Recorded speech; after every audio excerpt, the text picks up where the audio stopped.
All righty, welcome to Friday and the Chico Borman Show here on the Big Play Sports Network. Great to have you along. A beautiful fall, actually seasonably warm fall afternoon off the shores of Lake Erie. By the way, the midges update. It would seem, knock on wood, this is wood. They're gone. Like they don't come. They don't stay very long. I don't know what their life expectancy is, Boom. But I'm finding my car is not filled with is not full of midge guts. I just had to wash it, and I needed to do it twice because the guts were just everywhere. And as I look out the windows of our gorgeous studios here at Burke Lakefront Airport, the windows are not covered. I can actually see bright lights. I can see clouds in the sky, and that means that I can see because the midges are not covering the windows. So the midges, it was we barely knew you. We hope you had a fun stay while you were here. Now get the hell out of town. It's very annoying. Very annoying. All right, we've got a big show, lot to get to on this Friday. As you can imagine, we've got the Browns getting ready for Seattle on Sunday. Get to more of that in a moment. You've got the Cavs home opener tonight at Rocket Mortgage Fieldhouse. They take on OKC. Then they're home tomorrow against the Indiana Pacers. Cavaliers victorious in game one of the season. I think just the opportunity. And I want to make this clear when it comes to the Cavaliers. Hopefully I've been able to get this message across since last season ended. But, kids, enjoy this season, okay? And of course, how much you can enjoy it will depend on how good the Cavs are and how well they do. But I think at the end of last year, and I get it, the New York Knicks embarrassed you. Donovan Mitchell, wait a minute, what happened with him not only on the floor, but then, oh my God, he wants to play for the Knicks and he's not signing an extension, and what are we going to do? And maybe this core isn't what we thought it was. And it's just kind of like, okay, now you just take a deep breath. You've got some new faces, and one of those new faces, Max Strus, had a great debut with the Cavaliers in that victory against Brooklyn, 27 and 12 boards. You definitely saw a change in style, in how JB Bickerstaff wants this team to run a little bit more, pace and space, as they say. I think this is going to be a very fun year. I don't think that I'm not basing that on, well, if they have to make it to the Eastern Conference Finals or it's an absolute failure. No. They're going to have some downtimes. Hopefully health is not part of those downtimes, but you're going to have some injuries along the way too.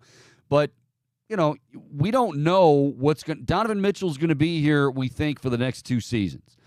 This core is a young core that, look, in the NBA, that's hard to get. Cavs still have the youngest team, and these guys have a very bright future. Now, that is not to say, and this is not to say, that the pressure isn't on them. I talked about that earlier this week before the opener against Brooklyn, that, yeah, there's a lot of pressure on them and JB Bickerstaff, because you got to see improvement from last year. And the improvement, again, does not have to be, you better represent the East or it's a colossal failure. No. I mean, it took Denver a little while. It could take the Cavs a little while. But, will we see them a more physical bunch? Will we see them a more a mentally tougher bunch? I think we will. Will we see them with, obviously, shooters they can count on and guys like Max Strus and Niang and then that core just getting better with time. I think it's going to be a fun year. The journey sometimes gets lost with, worrying about stuff that you can't control.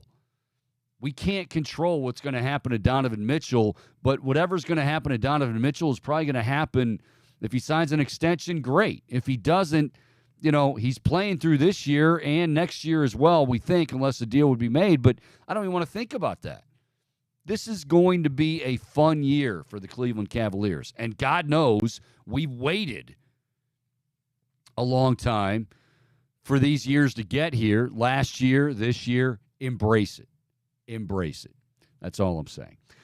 You can follow the show live on Twitter at Chico Show CLE. Also on YouTube, follow us, the YouTube channel, Chico Borman Show. If you are not a subscriber, hit that button, please, and we appreciate it. Please and thank you, as we're supposed to say, for subscribing to the Chico Borman Show, wherever you get your podcasts as well, Spotify, Apple, and, of course, live on the iHeartRadio live stream as well when you type in Big Play.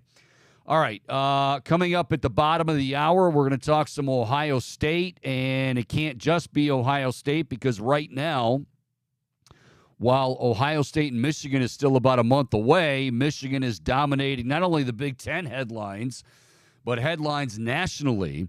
So we will get a preview from Bill Landis of the of Rivals and Dotting the I's and the podcast coming up at 12:30.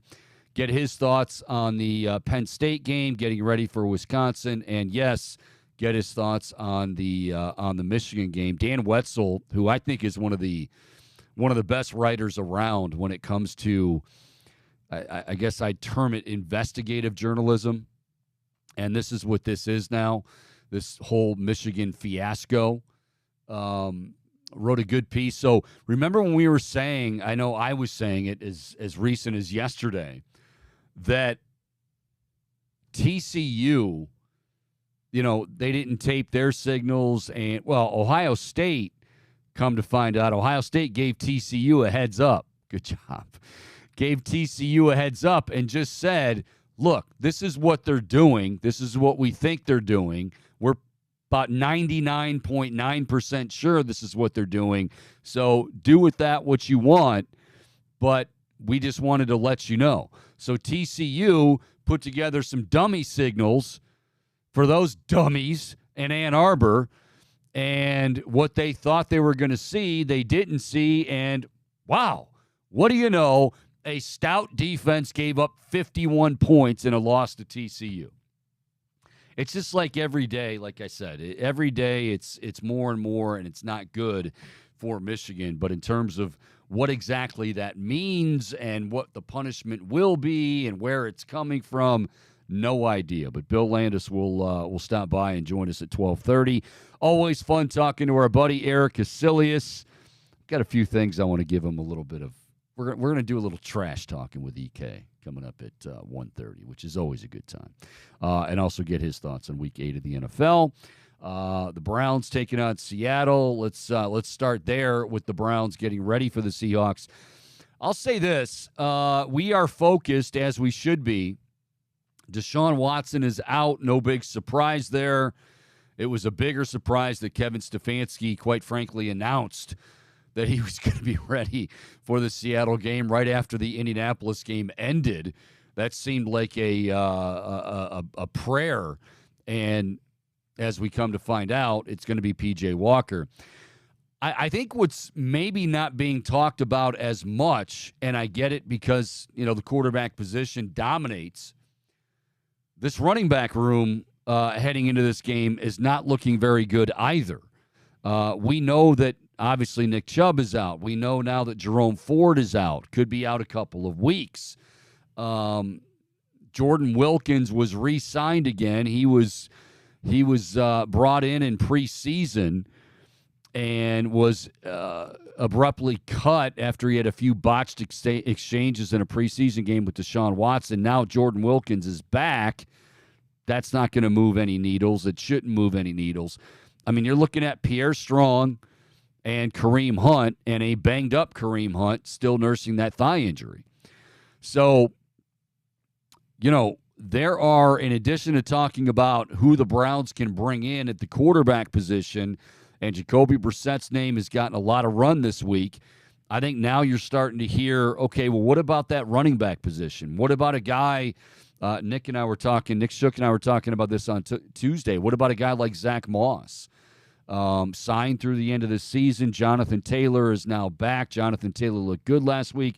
Now, they might, Zach Moss has played pretty darn well. So I don't think, and in the case of Jacoby Brissett, I don't think these teams are just going to give him away. But these are now moves the Browns have to seriously start looking at. It's a high ankle sprain when it comes to Jerome Ford. So to say that, okay, he's going to be back for this game or this date, you don't know. I mean, I think at the very least he's probably going to miss the next two. He's certainly going to be out this week. But, this is a running back room that already took one hit, and now you're taking another hit, and one of the guys you brought in, your veteran and Kareem Hunt, is once again banged up, but is still going to give it a go. That's another area that we haven't really discussed, but you're going into Seattle, who's not a juggernaut by any means, but you're going into Seattle, a defense that's getting better, and you don't have I'll say it, I mean, P.J. Walker is not a guy that I look at and say I have a whole lot of faith in. P.J. Walker is not a guy that I feel like, the Browns can play with him, go to Seattle in one of the most hostile environments in football and come out with a W. If he had a surefire running game that he could lean on, great. That's not the case.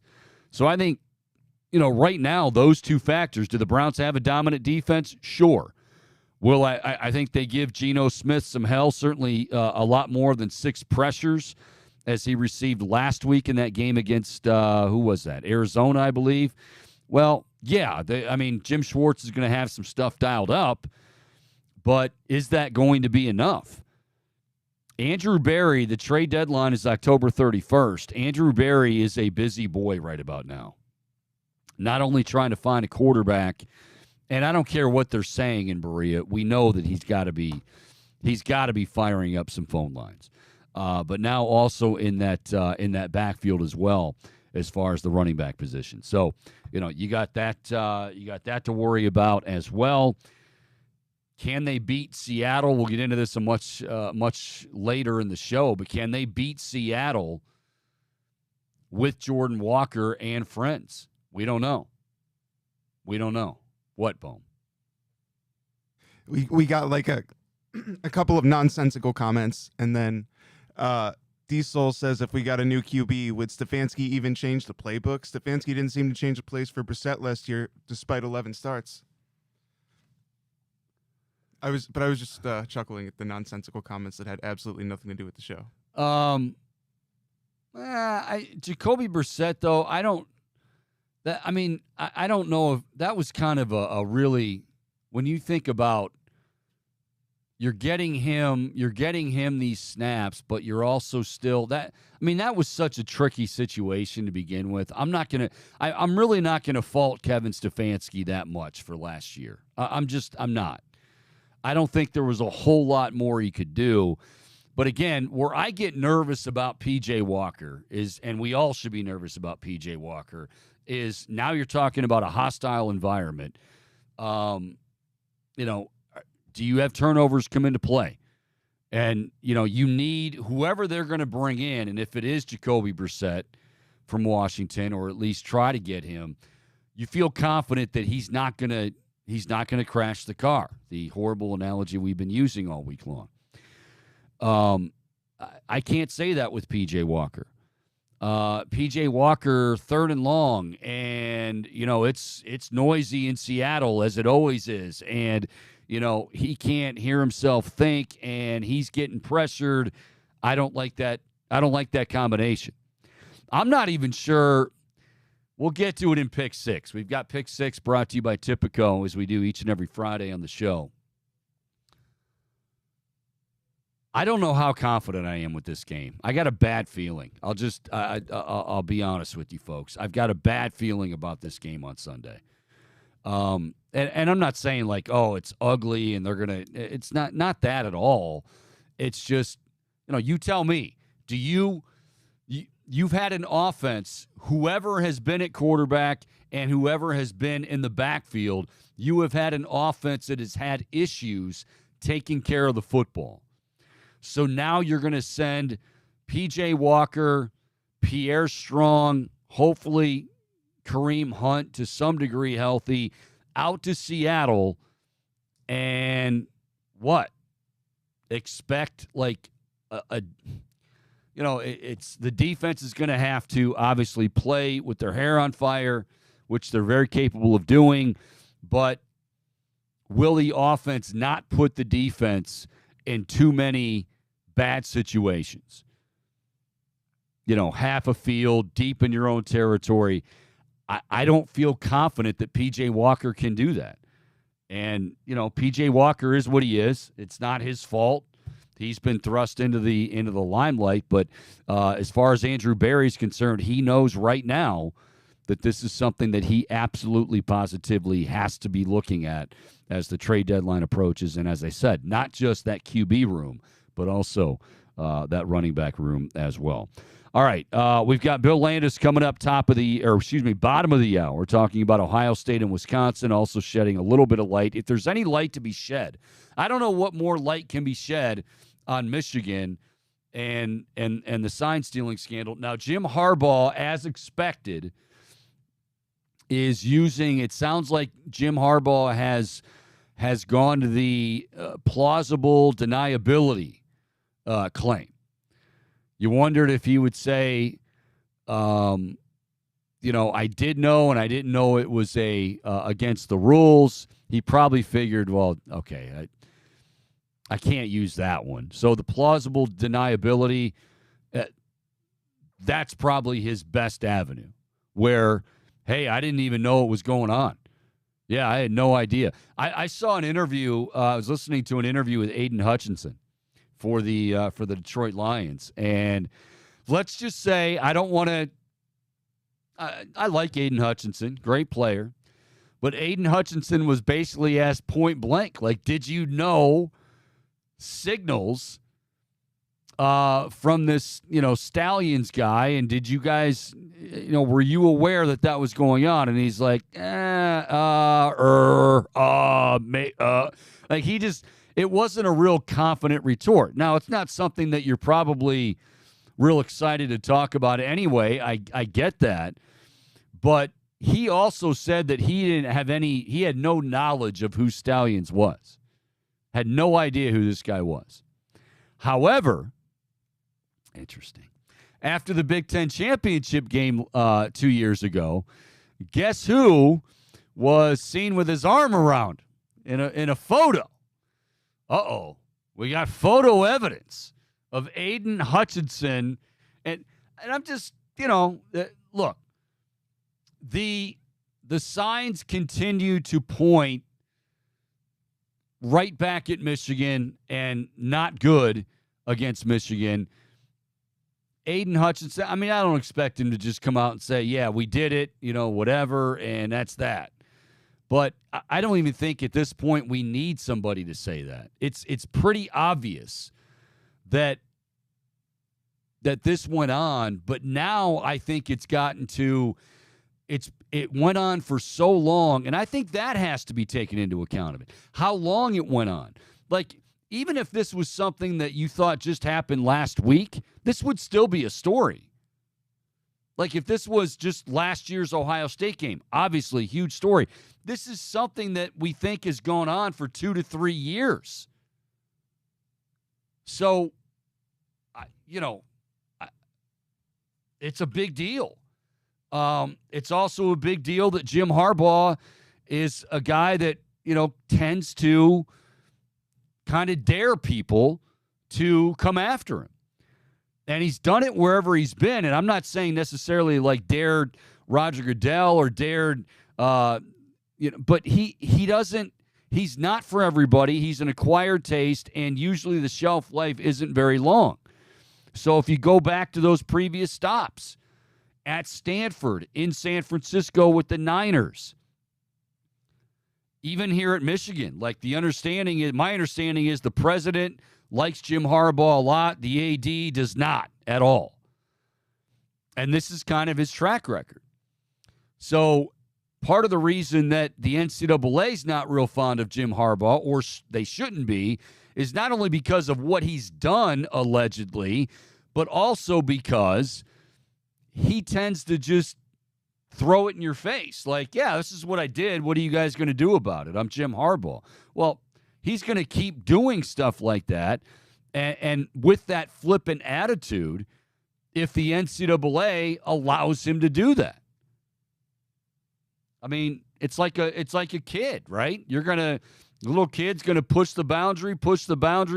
How far can I go before mommy or daddy decides, okay, enough's enough? I mean, Harbaugh's a big kid, big annoying kid, very good at his job, one of the best in the country. But this is also what you get in the Jim Harbaugh experience. So I'm curious to hear what Bill Landis has to say about all of that coming up at the bottom of the hour. We got Game 1 of the World Series beginning tonight. I've got I'm going to be handling fair or foul today because Bohm obviously Bohm. Why are you like ultra serious? What do you now? You're like you're pondering some Pythagorean theorem or what? Like what are you pondering, Bohm? Like very stuff about music. Stuff about music. Yeah. It's good to know, Bo. So like a concert coming up, or so you're paying like No, just trying to make a plan, I guess. You planning on going like is this going to be one day, is it for you and your rock and roll career, Bohm? Mm-hmm. Is this going to be like in Good Will Hunting when Ben Affleck says, you know, each and every day, the only thing, the thing I look forward to most is showing up at your door to pick you up, and I hope that you're gone doing your thing. Is that what you're? Yeah, I guess that's the plan one day. You're just going to kind of tell mom and dad, like, would you leave a note for mom and dad, or would you just? I would leave notice. Okay. I'm just curious because it seems you keep sure. You see, I could be wrong here, but it seems as though you are talking about this more and more, like it's on the horizon. I feel like I'm on the precipice, Chico. On the precipice. Now, that's a word that you like to use, Bohm. I know that. So, why does, like, when you say on the precipice, like, because you got to, don't you and mute, like, you got to get signed by a label, right? I mean, I'm not, I don't. Yeah, for sure. You got to start independently, though, and you've got to put the word out. You've got to book shows. But first, I need to complete the music to release. Are you gonna be doing these shows solo? Like, no, I wanna have a whole band assembled. Is it the same band you have now? No. Oh. Something a little more local. Oh, okay. Now, do the those other band members that are with you now that you've in that band in New York? Yeah. No, I mean, because they're out in New York. Do they know that? I'm saying. Oh yeah, they know I'm working on my own thing. I'm gonna do some writing with them too, but yeah, I'm really eager to get something launched. Okay. Well, let us know if there's anything we can do. I just happened to look over, and you were very normally, like I said, yesterday. These are the days of Bohm. Like yesterday on the show, I look over and he's like twirling his hair and he's like kind of smiling off in the distance, and I'm like, what's he doing? Now, I look over and he's like super serious, almost angry look, almost like that Costanza look. Where like if you look angry, then that means you look busy. So try to look angry. But I could tell that wasn't what you were doing at all. But all right. Well, would you give me a heads up if that happened, or would you just? I went to go see about a girl, like total Good Will Hunting. I would absolutely give you a heads up, but I think you would. It's kind of a long drawn out process, so I think you would see it like unfold over time. Oh, you've got this down. This is almost like you've got your own manifesto going. Yeah, this is kind of just like our boy Stallions has a manifesto. Boom, you have a manifesto. I have a mental manifesto. Now you got to put it down in words, like he said. That was his whole plan. That's how he's going to take over college football. I'm not very confident in a lot of things, but my songwriting is something I'm very confident in. God love you, Boom. God love you. All right, I'll tell you what. We're going to take a quick break. When we come back, Ohio State, very tough win against Penn State last week. I'm going to kind of get back on that. I let it go after a couple of days. I was kind of because I'd like to think I'm pretty objective when it comes to the Buckeyes, but it seemed like a lot of folks around the country, a lot of the national guys, were saying, Penn State, they're nothing. So what did Ohio State? Well, I mean, going into the game, a lot of people were saying, Penn State might. You can't have it both ways. So we'll go back. We'll talk about the Penn State game with Bill Landis. We'll look ahead to Luke Fickell and the Wisconsin Badgers. I think a lot more was expected out of them this year. They've had some injuries. We'll discuss that. And, there's something else going on in the Big Ten. We might get a few thoughts from Landis on that as well. More of the Chico Borman Show and talking Ohio State, Wisconsin, among other things, when we come back right here on the Big Play Sports Network.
All righty, welcome back. Chico Borman Show here on a Friday. Gorgeous, unseasonably warm fall Friday afternoon off the shores of Lake Erie. We broadcast live from our Big Play studios here at Burke Lakefront Airport with you until 2 o'clock. Eric Casilius going to stop by CBS Sports HQ. We'll talk to him coming up around 1:30, getting the slate set for the NFL, among other things. But right now, let's talk some Buckeyes. And he is Bill Landis, our pal with Rivals.com. And also, he's with the podcast _OSU. You can find that on Twitter. Bill, it is great to have you once again. Let me go back to the Penn State game first. And you probably heard what I was saying leading into the break. Okay, look, it wasn't the prettiest. Like, if you loved offensive fireworks, that game last week wasn't something you were salivating for or during. But I just felt like a lot of the analysis afterwards was like, Ohio State escaped and, well, it was ugly. And what did we learn about Ohio State? Nothing. It just felt like a lot of nationally around the country, a lot of folks weren't really giving Ohio State any credit. And it was more about Penn State stinks. What did you think? Yeah, I kind of felt that too. I don't know why that was the case, unless it was just that anyone who had that point of view hadn't watched either of those teams play up until that point, because that was what I expected. I know that Penn State's offense is worse off than Ohio State's offense, but it has not been an explosive offense, and Ohio State's has been slow starting is probably the best way to say it. Like still some explosiveness, but not always getting out of the gates great. And then both those defenses were awesome. So all that to me added up to a game that more or less looked like the one that we saw last Saturday. And I don't know why it can't just be appreciated for being what I thought was a pretty good defensive battle. Like I agree with the one thing James Franklin said after the game, that those are two of the best defenses in the country that went head to head. And Ohio State had Marvin Harrison and found a way to score some touchdowns, and Penn State couldn't do it. But I thought that was an incredibly impressive win for Ohio State. I think people are still trying to wrap their minds around the fact that maybe this isn't an offense that's going to go out and pour 45 to 50 points on everybody it plays. But I also think that's okay if you're a team that has one of the better defenses in the country, which is Ohio State seems to have right now. Yeah, I think you hit the nail on the head right there. It's, we're so accustomed, certainly these days, and at Ohio State, I mean, in recent years, when you have, Fields and C.J. Stroud and who's the other one? Dwayne Haskins. Yeah, Dwayne Haskins. I mean, it's just like one after another, after another, after another. And you're expecting fireworks, you're expecting 40 points a game, and then all of a sudden Kyle McCord comes in his first year, and while he's been clean, he hasn't necessarily, in not turning the ball over, he hasn't been explosive, and the offense hasn't been explosive. Tell me why you think. I mean, let's kind of dissect that for a moment. Why do you think this Ohio State offense has not been, I don't want to say as explosive as those other ones, because I think it's quite obvious with the QB position, but maybe some other reasons why they haven't been as explosive as some of the fans would like to see? Yeah, I think I would maybe start with their running game, because I think like Kyle McCord is an inexperienced quarterback, and maybe it's time we stop labeling him as that. He's halfway through his first season as a starter, but he still doesn't have a ton of games under his belt, and he's still very much developing as a college quarterback. But you don't have a run game to really protect that or keep him from perhaps being overexposed at times. If you think about Justin Fields in 2019, he was working through some stuff, I think, as a passer too. He had to get better at some things, but they were such a good rushing team, and Justin was part of that, that I think they did a good job of blending the two together and maybe masking some of the things that Justin was working through, or whatever maybe some of his weaknesses were. CJ Stroud necessarily didn't have that, but CJ Stroud was also, I think, the best pure passer I've watched play college football. So the Kyle McCord is a step or two below that, I think makes sense, because you don't just assume that the guy after CJ Stroud is going to be as good or better. We're talking about a special player there. So I actually think it's just normal progression for a college quarterback, but Ohio State fans, I think, have been blessed to see some pretty high level play from the jump from the guys that have preceded Kyle, that it looks a little off sometimes. Like he's got to clean some stuff up. His starts of games have not been particularly good. Like they definitely left some stuff on the field, I thought, against Penn State. There were openings there to get more yards, get more points, and Kyle was just missing some throws. So he's whatever he has to do to become a little more accurate and settle down, I think, a little bit in the first half of games, I think would help take his game to another level. But at least he's been good in the second half and in the fourth quarter of games. So it's nice to have that as something you can rely on. But I just think this is what it looks like when you don't have like an all-world type of player at the quarterback position. Like Kyle is good. He might not be elite just yet, but I think good is good enough at the moment. Bill, is it fair when I watch these games with the Buckeyes, it feels like teams, and I could be wrong. I mean, you're watching this, the All-22 after. It feels like a lot of these teams are kind of daring, Kyle. And I know you say, wow, do you want to do that with Marvin Harrison and company? But it feels like they're loading the box and basically saying, you know what, if we're going to take our chances that Kyle McCord can't beat us. Is that a somewhat fair assessment of what some of these defenses are doing?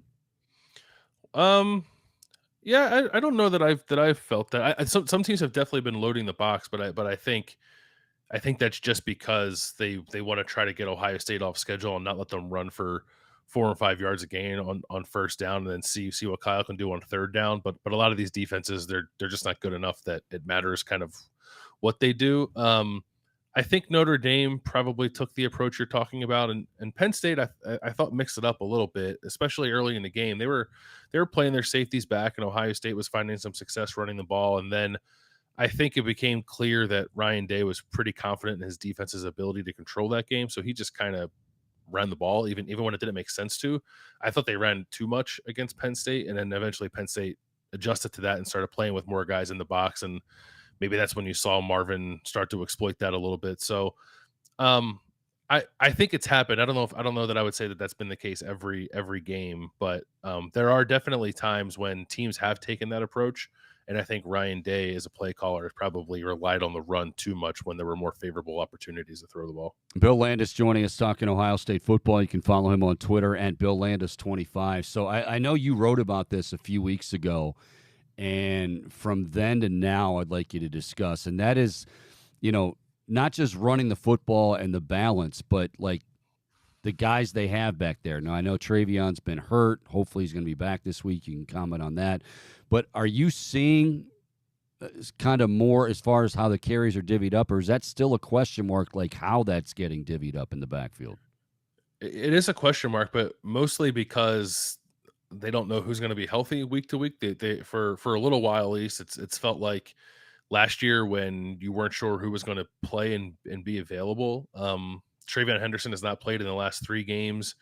Mayan Williams, who had been seldom used and also missed a couple of games, all of a sudden got 24 carries against Penn State. And Chip Trayanum, who earlier in the year kind of looked like their best running back, got I think 6 carries and didn't really look like the guy we saw earlier in the year. He was coming off of a Purdue game where he took a pretty big hit and had to leave that game and didn't come back. So he's probably not 100% healthy either. And then you have Dallin Hayden, who's looked good in a very small sample size, but I don't know what they're doing with him. So I was just going to say, what it feels like he's in the planning doghouse on or something. They're planning on redshirting him, I suppose. But we'll see. Ryan Day said some things this week that lead me to believe that maybe they'll abandon that plan and play Dallin more this week against Wisconsin. But I think when everyone's healthy, they have a pretty good idea of who they want to give the ball to the most, and that's Travion Henderson, but he hasn't been available for the last 3 games. He should play this week. Ryan Day said he's good to go. The last 2 games, it's sort of been like, we think Travion might be able to play. Do we want to push it? And then ultimately deciding not to and sitting him out. But I do think he's going to play this week. So that should provide at least a little bit of clarity. So am I to understand, are we to understand that not only Travion Henderson, but Emeka Ibuka and Denzel Burke are all going to be suiting up and hopefully playing in this game Saturday night? I'm less certain on Emeka Ibuka and Denzel Burke. In terms of likelihood of them playing, I think Travion is first, Emeka Ibuka is second, and Denzel Burke is third. We did see Denzel Burke coming off the practice field on Wednesday night, which is a good sign, at least that he's back practicing. But I guess I wouldn't be terribly surprised if they decide to give him one more week, especially because they're playing a Wisconsin offense that's just not all that threatening throwing the ball. So if you want to steal an extra week of recovery for your best cornerback, I wouldn't be surprised by that. I think Emeka will play. Ryan Day does not give injury specific, so there's a lot of I wonder, I'm not trying to be wishy-washy. That's just sort of the way they handle injuries, unfortunately. Right. But we know about that here in Cleveland too. Yeah. So I would be somewhat surprised, I guess, if Emeka Ibuka didn't play, and probably a little surprised if Denzel Burke did play, is where I'm at. Okay.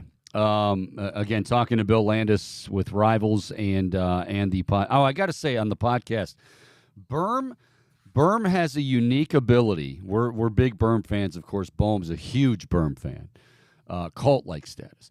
But Berm has a unique ability, I found, that when I listen to him, he's hilarious by not even trying to be hilarious. You notice that? Like, you guys had the bold predictions, and Austin's bringing you guys in, and he's like, yeah, hey, you got a game at night, and blah, blah, blah. And Berm's like, yeah, I'm excited. Yeah, I'm really excited. They're like, well, it's going to be 35. Then it comes out he's talking about the temperature. But Berm just absolutely kills me on those pods.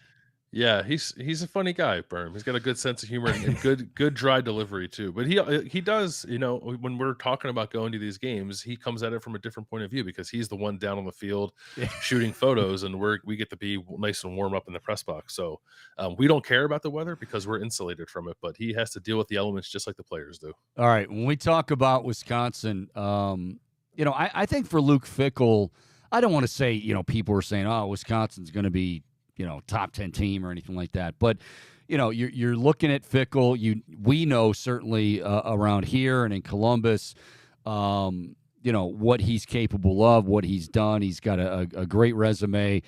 He goes now to Wisconsin, and I think that first year, a lot of people just thought, oh, hey, he's going to bring in Phil Longo. It's going to be a different passing game. It's going to be an air attack, and it really hasn't.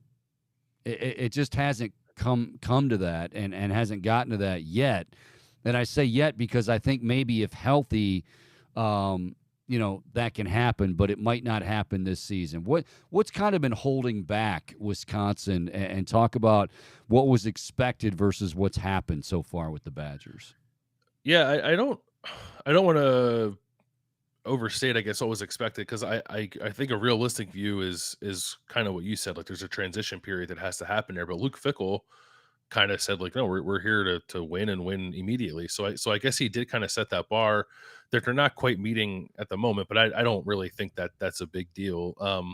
They're just making this offensive transition without all the right pieces to do it. And they went and got some guys out of the transfer portal. I think they got like a transfer receiver who was there for like 2 weeks and then left. And then they got Yeah. Tanner Mordecai as at quarterback, and he's not been particularly good.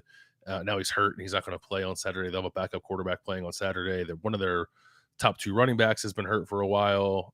They're not very good at receiver anyway. And their offensive line is probably a step or two below what we've come to expect from a Wisconsin offensive line. So the offense is very much in transition and just hasn't looked particularly good at times. Like, Braylon Allen is still a very good running back. You have to pay attention to him. You have to take care of business if you're Ohio State and make sure you tackle him because he will hurt you. He's one of the better tackle breakers in the country. He's a big guy and he's difficult to handle, that running back. But that's kind of all they have on that side of the ball.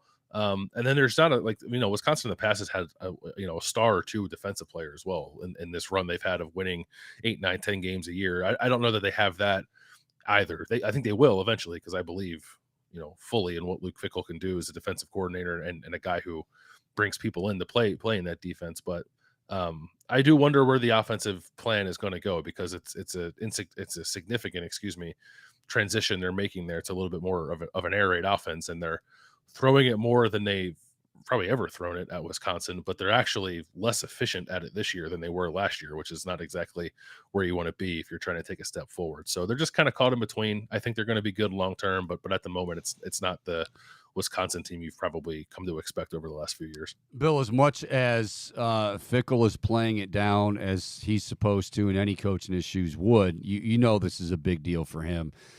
Going up against the Buckeyes. I'm curious, how concerned are you for just Ohio State coming off what was a very emotional win, a tough game? I think it might have been Mayan Williams or one of those, Chip Trainum. Somebody said, like, man, I'm going to be feeling this one. That was the hardest I've been hit maybe ever. So how do you think they come back from that Penn State game, and how does that translate against Wisconsin Saturday night? Yeah, I wouldn't say I'm concerned about it, but I'm curious about it because they didn't have to do this after the Notre Dame game. They had a week off to kind of recover both physically and emotionally, and that game obviously ended different. So the emotional component is a little different this time. But you get up for a top 10 game, and I think it's natural you're going to come down a little bit when you play the next one. It probably helps that this is on the road. It's at night. They'll be energized, I think, to play in that environment and while the game against Penn State was physical, I think they probably came out of it okay, and they're hoping to get guys back on top of that. Like, if you bring back Travion Henderson and Emeka Ibuka, that probably injects some life into the offense, whereas maybe otherwise you might be coming in a little flat. So that's why I'm not concerned because I actually think in a weird way they're getting better coming off of this game, but you do wonder about being able to match the energy that I thought they brought from the start against Penn State, even though the offense didn't score early. They were moving the ball a little bit early, and obviously the defense played really well from the jump. So I think, the offense here is important. If they can go out there and do something on their first possession and kind of take the crowd out of it immediately, then I think they're okay, and they'll win that game by a comfortable margin. If they start slow again and Wisconsin's hanging around and that crowd can stay into the game, I think it almost becomes a more difficult challenge than it was playing up in South Bend. Like, Notre Dame is better than Wisconsin, but I think Camp Randall is a harder place to play than Notre Dame Stadium. So it's an interesting spot for them. I think it'll tell us a lot about the kind of resolve that Ohio State has. Okay, so I'll get you out of here with this, but you knew I couldn't let you get out without talking about that team up north. So when this thing came out about a week ago, we just heard, maybe a little bit longer than that, and the first rumblings came out, I remember thinking, like, well, I mean, okay, anybody's going to be checking out signals and whatever. But now it's to the point, I mean, first of all, so much happens just day by day. Like, this is not trickling out by any means. You're getting like loads of new information by the day. What do you think, like, from the first rumblings to now, what stands out to you the most as to what could be the most damning when it comes to Harbaugh and the Michigan program? I'm just astonished at the paper trail. Like, I can't believe there's this much evidence of this happening. When it first came out, I was like, okay, like team steal signs all the time. Like, this is Ohio State has had opponent signs, and I'm not saying they came across it in any nefarious means. Just that's what good teams do. They have people on the sideline, people watching TV copy, trying to get an upper hand. Every single football team, probably from high school on up, tries to do that, and some are better at it than others. And that's kind of what I thought this was initially. And then more and more stuff comes out, like, oh, this is a pretty expansive operation they've had, and they're like, oh, they've kept receipts for all this, and it's easy to track. And like, I truly can't believe it. And then the stuff about the Michigan manifesto that Connor Stallions had, like, this guy was like, it's like if I don't know, think of the most I don't know the craziest Ohio State fan you can think of, and like, you just give that guy a key card and sideline access and then let him be a part of your program, and then he goes to these extents to try to help you gain an upper hand. So like, it's changed. I don't know what's going to happen. I wish I could give a more educated answer than that, but it's such an unprecedented situation that it's hard to say. Like, I don't think the NCAA is going to do anything this season just because they move slower on stuff. Like, they're in the midst of an investigation right now. I don't think there'll be any kind of resolution to that probably until the new year.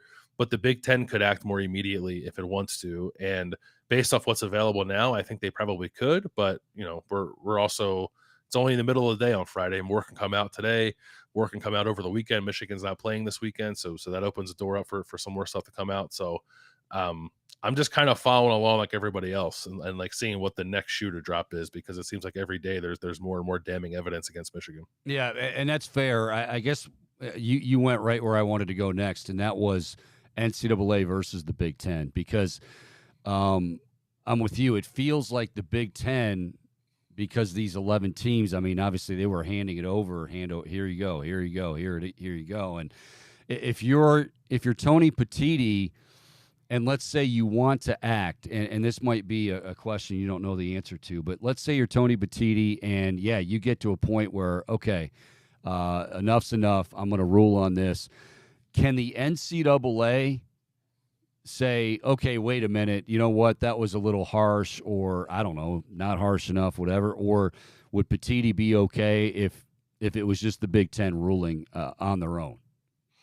Yeah, I think Petitti would probably be okay with the Big Ten ruling on their own, because I think they're worried about different things. I guess, like, the NCAA is probably more worried about the institutional control portion of this and what that means for the Michigan football program moving forward. And I think the Big Ten is probably more immediately concerned with integrity of the game and how impactful this was to the results that Michigan's gotten over the last 2 years, especially, and what it can mean moving forward. And do you want, not to sound hyperbolic, like a black cloud hanging over your Big Ten championship game? Like, I don't know that the NCAA concerns itself with that, but the Big Ten certainly does, and Fox probably does too, as people who are broadcasting that Big Ten championship game and the Ohio State Michigan game and the Michigan Penn State game that's coming up in a couple weeks. So I think those parties would probably want more immediate resolution than just sort of letting this hang over those two huge games coming up here in a couple weeks, and then the Big Ten championship down the road. Okay. Again, Bill Landis covering Ohio State for The Athletic. I had one more thing I just wanted to throw your way on this as far as the Michigan thing. There's two things to me that really stand out. I mean, obviously the lengths they went to not only do it, but then the lengths they didn't go to cover it up, like you mentioned. But also the idea that it went on for as long as it went on. Like, we're not just talking about, well, this was a couple of weeks last week or last year, or this has been going on for a few years now. The other thing is, and you know it, I know it, it's like the worst kept secret in football as far as Jim Harbaugh is concerned. He almost like thrives in this. Like he loves to throw it in people's faces, whether it's why his, you know, he's an acquired taste. And even once you get that acquired taste, it might not last very long because he's going to throw it in your face. Do you think that will ultimately or should ultimately play into whatever discipline comes down? I mean, maybe, yeah, because some of the stuff, at least from the NCAA perspective, I think it's kind of lumped together. Like there's already an ongoing investigation of Jim Harbaugh for recruiting violations during the COVID year of having like impermissible visits. A lot of the coverage of that story has been about him like having a cheeseburger with a recruit and paying for it. The major issue there was that recruit was in town at all, visiting with Jim Harbaugh at a time that he wasn't supposed to. And then, you know, not cooperating with that investigation. So if you lump that with this, then I do think like a reputation starts to build, at least in the eyes of the NCAA. Like whether or not Ohio State fans think that Jim Harbaugh is like a weirdo and a hypocrite, I don't think matters all that much, even if both those things are probably true. I think the NCAA acts a little more measured than that, but there's certainly plenty on the table in terms of actions and inactions on Jim Harbaugh's part that I think would lead them to similar points of view. Yeah, it just seems like he's that guy that's daring you. Like, you know, even NCAA, even Tony Petitti, like, yeah, hey, you want he's Colonel Jessup. Like you want to roll the dice and take your chances. That's what it feels like right now with him. Bill, always a pleasure, buddy. Keep up the great work again with Rivals, dotting the I's, and of course the podcasts are phenomenal between you and Berm and Austin and you and Doug. Really, really good content. Appreciate it. We'll do it again next week, bud. Thank you. Yep, thank you. Appreciate it. All right, Bill Landis from Rivals joining us. We'll take a quick break. We come back. We will do Pick Six, brought to you by our friends at Typico. 2 games from the college slate, 4 from the NFL, culminating with the Browns and the Seattle Seahawks. Browns in Seattle. Right now, as we speak, it's going to be P.J. Walker at quarterback, and Pierre Strong's going to be your bell cow, we think. We'll have those games for you coming up in a little bit. Also, fair or foul. And then bottom of the hour, Eric Casillas. Now, he's obviously a Michigan alum. His law degree is from Michigan. How would he defend, this ought to be good, how would he defend Jim Harbaugh if Harbaugh called him and said, hey, EK, I need you? We'll talk to him coming up at 1:30. It's the Chico Borman Show, Hour 2, on the way right here on the Big Play Sports Network.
Alrighty, welcome back. It is the Chico Borman Show as we squeak into hour number 2 on this Friday, or as Bohm likes to say, Friday. Friday. Okay. Woo! There we go. All right. I was going to say, you kind of subdued version, which isn't bad. You subdued is not necessarily the worst thing in the world, Bohm. Unless I am a subdude. Thank you, Bohm. Folks, if you need bet credits for football season, Tipico's like, thanks for that transition. The Big Play Network is presented by Tipico Sportsbook. The Tipico Sportsbook app has your traditional bets like the money line, spread, and point totals, but you can also lock in player props. Check out our Big Play boosts every single week to back your favorite Cleveland teams and athletes with the best odds in Ohio. Get in the action. Load up for football season using promo code CHICO150. That would be CHICO150 to get $150 in bet credits on us, plus a $30 dog pound bet. Bet with the Big Play crew all season long with Tipico Sportsbook. Real quick, I just wanted to say that on the Michigan thing before we get to pick 6, that it this Weiss guy, like we're talking about Stallions, this Weiss guy that was fired in January, and this is now the feds are involved in that. Like this isn't. These are big missteps by Michigan, and it's almost like the Weiss thing now. Like he supposedly he got computer accounts to others at the university without he had access to them without permission, or he basically got them, illegally. But well, that was just it. They had a meeting. They set up a meeting with him to ask him, did you get these accounts? And if you did get them, did you get them illegally? He didn't show up to the meeting. So then they fired him. But that is still under investigation with the feds now involved. I saw another report that, and it's interesting to like factor in Ohio State's role in all of this. Like, obviously, they didn't do anything wrong in this particular instance, but I saw that they were reported that they were hacked in the offseason. You know, like someone was trying to get access to like practice tapes and stuff. I wondered if that had anything to do with these computer crimes, because if I'm not mistaken, they traced it back to Ann Arbor. The other thing, we were talking about TCU yesterday. Ohio State supposedly tipped off TCU that they were sign stealing, and that's why that's why TCU was so successful. I mean, they beat them. Boom, you heard me mention that in the first. You said that. I thought. Oh, you mentioned that in the first segment. Ohio. Yeah, you were. Okay. You were stewing. I was thinking about what you said getting yesterday. Yeah, Ohio State. Ohio State gave them a heads up and said, "Hey, look, this is what we think they're doing." So now again, had Michigan done it with TCU? We don't know. But Ohio State wanted them to know, like, if they did, then you might want to change your calls. That's exactly what they did. They basically used the calls that they thought Michigan had if they had taped and made those dummy calls and then promptly hung 51 on them. So, yeah, that's where that's at. But, yeah, that was in the first segment. That's okay, Bohm. I mean, you were contemplating your future in music, and that's totally you're right. All right, we've got pick 6. We got 2 from the college slate, 4 from the NFL slate. Thus, we call it pick 6. And as always, it's brought to you by our friends at Tipico. So let's get it on, Boom.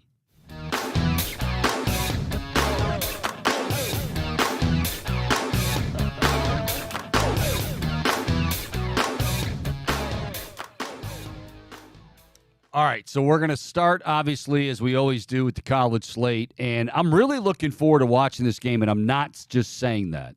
Oregon and Utah. I think it's clearly got to be the game of the week. I don't know. Duke, Louisville, which also we're going to get into, but Oregon 8th in the country, Utah 13th in the country, Oregon 6th. They're both 6-1. They're both 3-1. Essentially, the loser is pretty much out of any kind of national championship picture.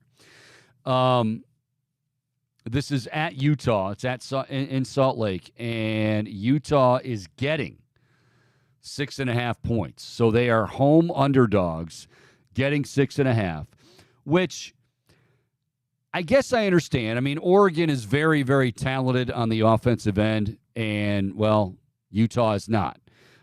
You look at the numbers, you look at, rankings. I think Oregon is like second in total yards and all that, and Utah is like 90th percent. But Utah plays great defense, and I'll tell you what, this is a stat that kind of blew me away. I'm not a big Dan Lanning. Just kind of that whole Washington. You don't like him, huh? Well, I mean, how can you didn't question him after the Washington game? I suppose so, but at the same time, I think. I suppose so. I mean, every coach is not perfect, Chico. But Bohm, you would have had to been under a rock if you didn't hear every analyst going, what is it? It's almost like he's trying to give his team a chance to lose. Do you think that if he were to lose this game, that could result in him being in the hot seat? No.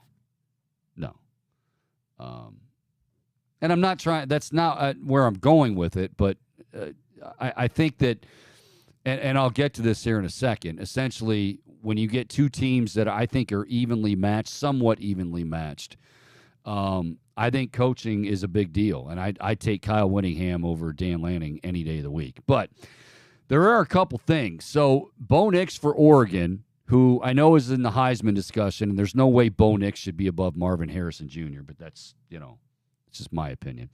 Bo Nix is 19 touchdowns to 1 interception.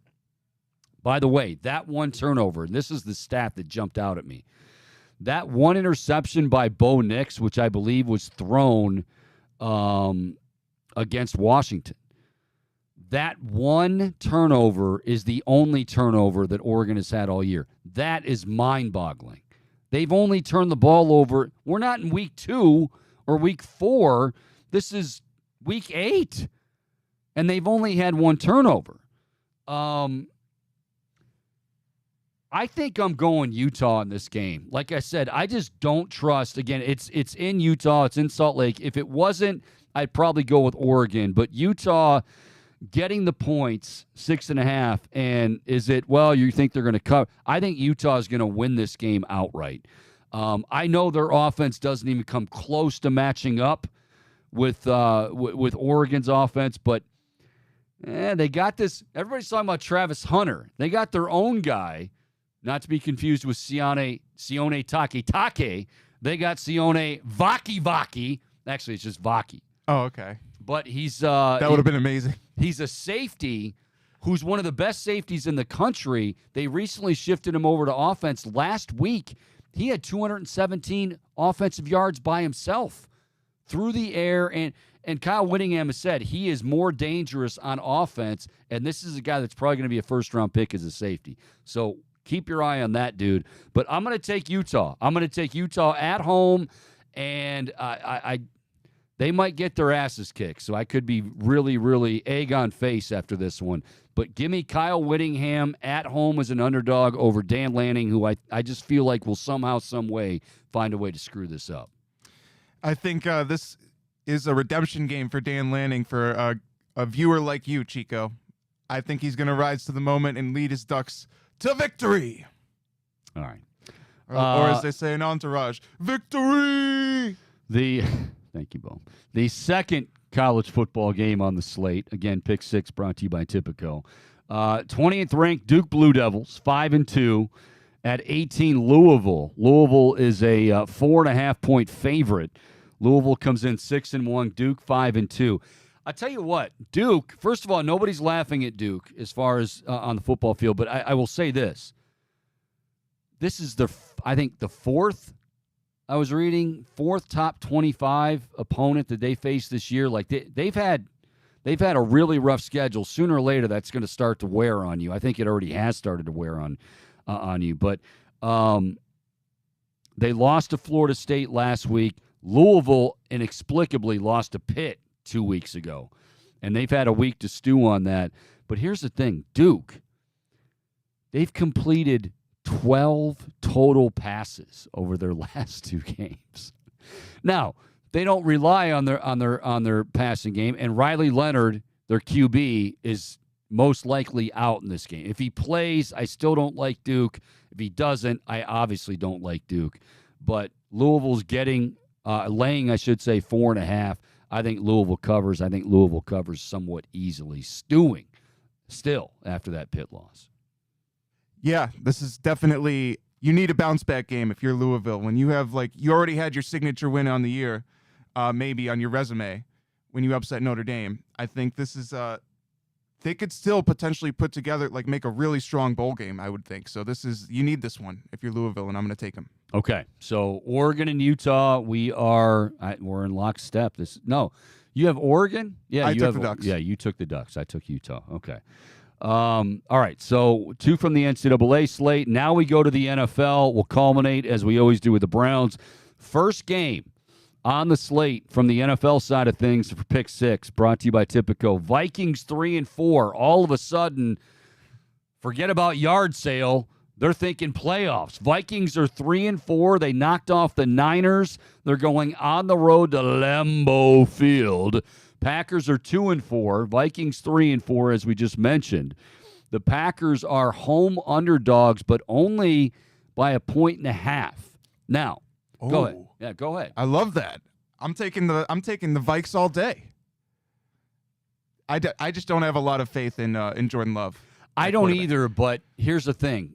The Packers are getting, Jair Alexander's coming back. That's huge. He's one of the best defensive backs in the league. And a couple other guys coming back for that defense. And no Justin Jefferson. Right, no Justin Jefferson. I mean, I thought the line, it's almost like they're begging you to take the Pack. Or begging you to take the Vikings, which that's fair. You did, and that's why I'm a little bit. I thought this line would be not much higher, but a little bit higher. Alexander coming back. I feel like Minnesota, because it's Minnesota. Okay, they've had a good run here. They're going to have a hiccup, and I think this is going to be the hiccup at Lambeau with three stalwarts coming back on the defensive side of the ball. So I get that pick. I respect that pick, but I'm going to go Packers. I get your pick too, Chico, because I felt like I don't know if I could trust in the Vikings to string together 3 games. But then when I heard that opponent, as I said, Jordan Love is just not a quarterback that I want to get behind. You heard Jair Alexander earlier in the year, basically say, we have to play perfect football right now. It's up to us to win the game. And I think that really hasn't changed too much. Okay, so that's the first one out there, Vikings and Packers. This one's going to be an interesting one, certainly with AFC North ramifications. The Jacksonville Jaguars. How do you say it, Boom? Do you say Jaguars or Jaguars? Jaguar. You don't say Jaguar. Jaguars. Yeah, that's what I say Jaguars. But there's some that Jaguars. Jaguar. Anyway, Jacksonville 5-2 at Pittsburgh. Steelers 4-2. Steelers, another home underdog here on our slate. Steelers are getting 2.5 points against the Jags. Jacksonville has struggled this year, and Trevor Lawrence is still kind of finding himself. The defense has gotten better each and every week. And it is in Pittsburgh, and they're going to be fired up. But you know what? Like you said, you don't trust Jordan Love. I don't trust Kenny Pickett. I know George Pickens, but Jacksonville's got a pretty good defense.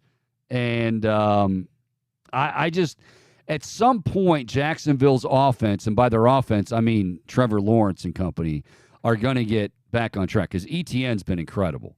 And ETN's been, I think, like a top 5 back in the league. Give me Jacksonville. They're not gonna blow them out in Pittsburgh, but they're gonna win convincingly. Give me Jacksonville by 10 over the Steelers at Acrisure. Chico, you've seen Bad News Bears, right? The original one. I have seen Bad News Bears. You remember the Chico's bail bonds, by the way. Yes. Well, you have a new competitor now in the bail bonds biz in George Pickens. Because nobody bails out their quarterback in the NFL like George Pickens, Chico. I swear, every single week, multiple times, you throw it up and he comes down with it. It's just absurd. And that's why I'm starting to see like a glimmer of hope for Pittsburgh as a contender if that rapport continues to grow. But But I mean, Pickett hasn't been. Overall, I don't think Pickett's been great, but he's been. Oh, and he's getting Deontay Johnson, I think, came back last week, but maybe I don't. I still don't trust the O-line. I still don't trust Pickett. I am going to pick the Jaguars here. I'm just saying, like, I'm starting to see the Steelers as, they might have something here. You just wanted to use that bail bond. Yeah, of course I did, but it's real, though. Like, I'm telling you, every week I got Red Zone on in the studio for the Browns Radio Network. Yeah. I'm seeing it every single week, Chico. It's impressive. I got to give a lot of props to George Pickens for being one of the best at just going up and making magic happen. One of the best, like, one-on-one receivers, one of the best at his catch radius is just out the wazoo. Sometimes Bohm reminds me, like, honestly, when I hear Bohm breaking those things down, sometimes it's almost like I'm listening to a kid. Like, and I mean this in a very respectful way, of course, but I feel like you're a kid, like, kind of just going through all the emotions, and you're like, I just feel like, yeah, like they're really coming on. Are you calling my analysis childish, Chico? I'm calling you childish. Your analysis is fairly solid. Sufficient. Yeah, it's sufficient. Works. Fair enough. All right, game 3 from the NFL slate, pick 6. This might be the game of the week, and I think this is a huge one. I know there's still a lot of football to be played, so I don't want to make too much of this. And oh my gosh, Chico, it's one game. I think this is a big game for the Bengals. Bengals are 3-3. They had a chance to rest, and Joe Burrow, that calf, and it feels like if they're going to take off, as many expected but doubted, and there's still questions about them, that this is a game that they, I wouldn't say got to have, but you got to see them play well. So the Bengals are on the road at San Francisco, taking on the Niners. The Niners, of course, 5-2. It wasn't that long ago that we thought that it was the Niners of Montana and Rice and Dwight Clark and I mean, who knows? I mean, but the Niners have now lost 2 in a row. They're 5-2. Bengals are 3-3. Niners are laying 4. Boom, laying 4 at home and probably steaming mad right now. Like I get at you occasionally. Who you got? I'm going to roll with the Bengals on this one. I think that we're starting to see, like, the Bengals might actually be back.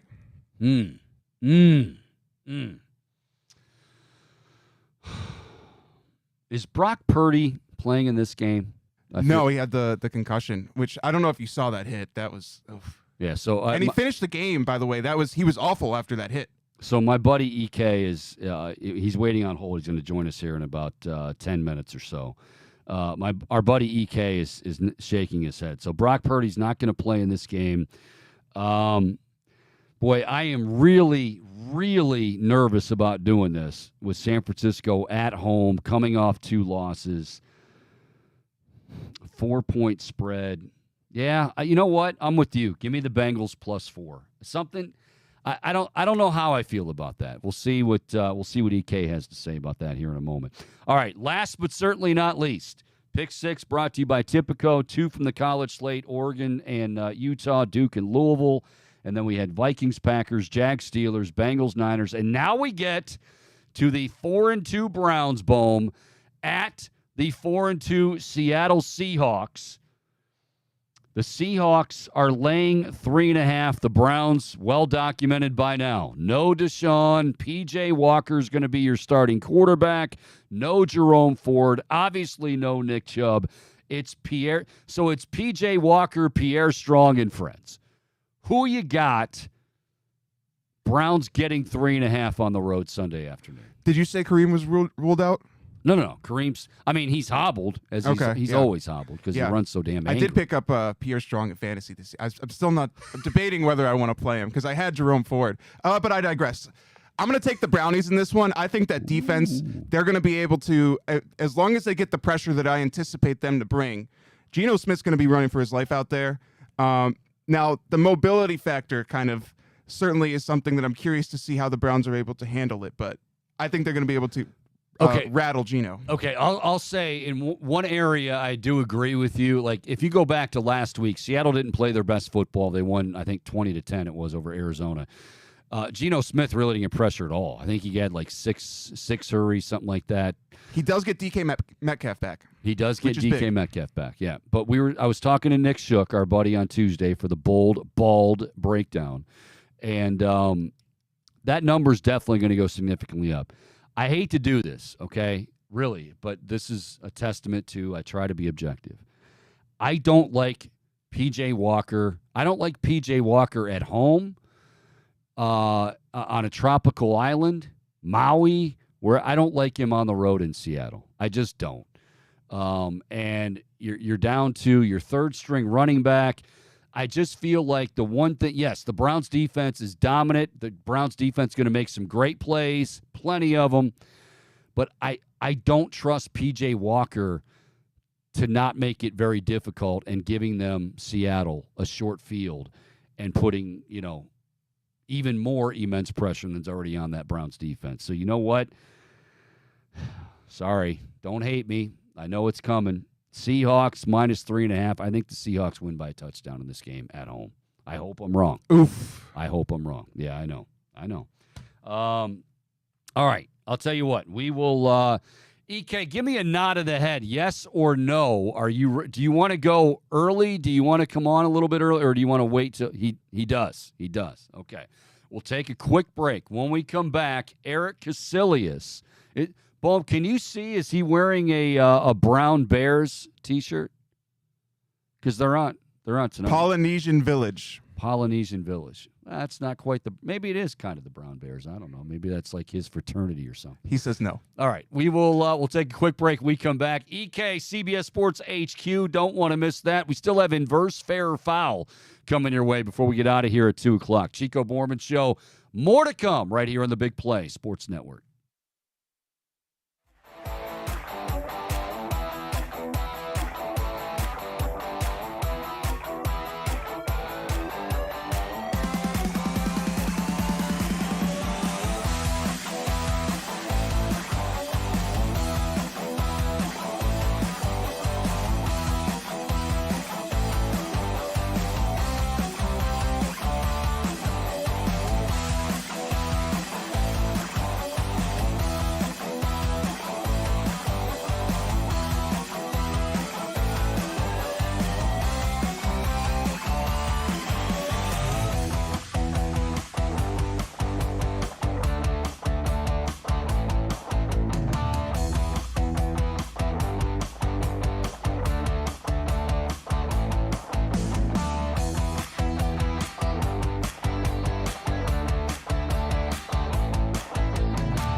All righty, welcome back. It is the Chico Borman Show, rolling along on this Friday afternoon, unseasonably warm here off the shores of Lake Erie as we broadcast live from our beautiful studios at Burke Lakefront Airport. The Midges, Bohm, looked like it was a 4 4 or 5 day stay for the midges. There's still a couple hanging in there.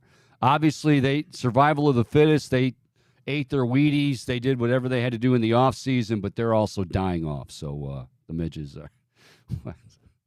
Let's see. All right, Eric Casilius with CBS Sports HQ is joining us. He's fixing his T-shirt. I don't know what any of this means. Let's bring him in. Always fun. One of my favorite guys. Just look at that. Just look at that handsome little smile on that devil. EK, what's going on, buddy?